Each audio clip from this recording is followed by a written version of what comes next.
There aren't many horror films that tackle a monstrous theme quite as compelling as this one. Onibaba, directed by Kenato Shindo, is a Japanese horror film made all the way back in 1964. The film takes place in the 1300s, specifically when the Battle of Minatogawa took place. So technically this is a period piece. Onibaba follows a single mother and her daughter-in-law that live in an endless field of reeds. There they hunt for travelers that cross their lands, killing them and selling their belongings for money.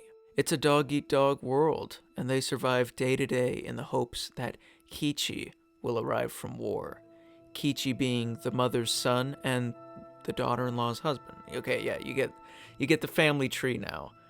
Sad news is brought to these women when their neighbor Hachi arrives from war. He informs them that Kichi perished in battle. This creates a sudden sexual tension between the newly widowed daughter-in-law and Hachi, most likely fueled by loneliness.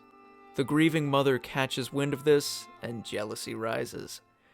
Onibaba is one of those films that once I finished watching it, I couldn't help but think about it.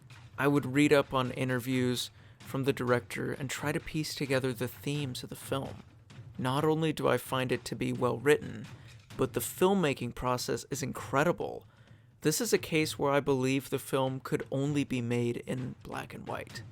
The cinematography is so striking, capturing night scenes so well. I can't even imagine how diminishing the film would even look in color. I mean, maybe you could make it work, but the black and white, God, it's so visually powerful. The word Onibaba, which translates to demon hag, is based off of the Buddhist tale The Bride Scaring Mask. In the story, a daughter-in-law visits the temple regularly. Her mother-in-law tries to stop her by scaring her with a mask, fearing that she'll proselytize, convert to Buddhism. The Buddha punishes the mother-in-law by making it impossible to take the mask off. The daughter-in-law chants, Namu Amida Buddha, and the mask comes off. Back then, daughters-in-law? Okay, whatever. Daughters-in-law were treated very poorly, only as bearers of children. Renyo, a Buddhist priest who wrote the tale, purposefully made it sympathetic for the daughter-in-law demographic, thinking it was the quickest way to proselytize. It was a clever way to tell people to not bully their daughter-in-laws. It later lost its religious overtones and became the folklore we know now. Not to spoil the film Onibaba, but the plot basically follows a similar structure.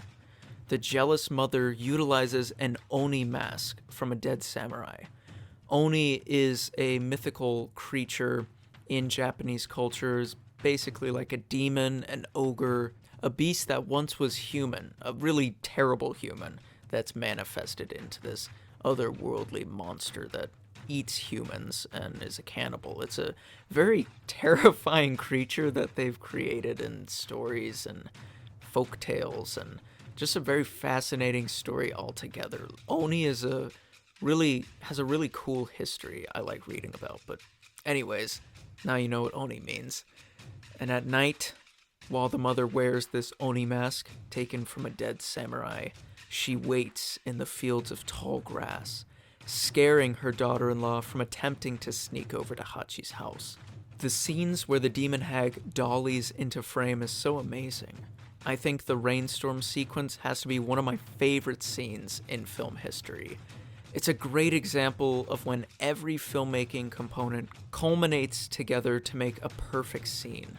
While the structure is quite similar, the themes of Onibaba are much different in comparison to The Bride's Scaring Mask.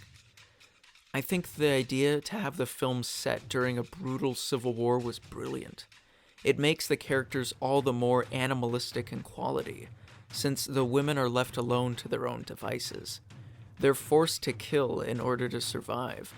There's also a feeling of dread in the atmosphere, even prior to the news of the son dying. Once that occurs, the feeling is made even more present to the audience. The exploration of grief also helps play a role in the mother's eventual descent into anger. On one hand, she's angry at her daughter-in-law for moving on so quickly. as if seeming not to care about her son's death. On the other hand, the mother's terrified of being left alone. Without the daughter-in-law, she has no one left to help her survive. I can't do all that killing by herself, you know? Also, notice how everybody that's killed by the women are soldiers? It makes me wonder if it's a form of victim's revenge. Tossing their bodies into the pit makes me guess that as the pit could represent their state of minds. Like throwing them into a hole is equivalent to throwing away the problem, attempting to be rid of the presence of war.